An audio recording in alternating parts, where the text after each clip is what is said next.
घटनास्थळावरून मिळालेली माहिती अशी, शुक्रवारी सकाळी 8 वाजता मारुती भालेकर हे आपली पत्नी शोभा यांच्यासोबत बांबर नावाच्या शेतात भात लागणीसाठी नांगरट करण्यासाठी रोटाव्हेटर घेऊन गेले होते।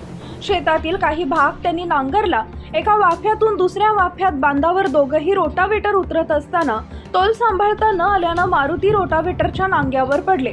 चालू अवस्थेत रोटाव्हेटरचे नांगे पोटात घुसल्यानं त्यांचा जागीच मृत्यू झाला, तर पत्नी शोभा नवऱ्याला वाचवण्याच्या प्रयत्नात साडीचा पदर ट्रॅक्टरच्या नांग्यात अडकल्यानं त्याही रोटाव्हेटरमध्ये ओढल्या गेल्या। ट्रॅक्टरचे नांगे त्यांच्या दोन्ही पायात घुसले। ट्रॅक्टरच्या नांग्यासह त्यांना CPR रुग्णालयात दाखल करण्यात आले।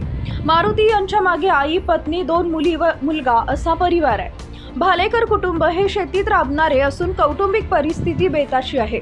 मृत मारुती भालेकर यांना 1 मुलगा व 2 मुली आहेत। मुलगा प्रथमेश 12वी मध्ये शिक्षण घेत आहे, तर मोठी मुलगी प्राजक्ता 8वी मध्ये, तर प्रतीक्षा 6वी मध्ये आहे।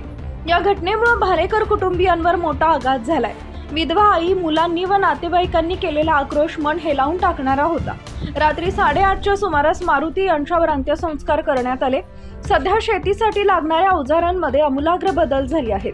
आधुनिक अवजारांमुळे शेतीच्या कामांना गती आली आहे। ही आधुनिक अवजारे हाताळणं सोपे वाटत असल्यानं शेतकरी अशी अवजारे स्वतःच्या कल्पक बुद्धीनं चालवायला शिकतात, पण त्यामधील सूक्ष्म बारकावे व धोके याची माहिती नसल्यानं हा अपघात घडतात।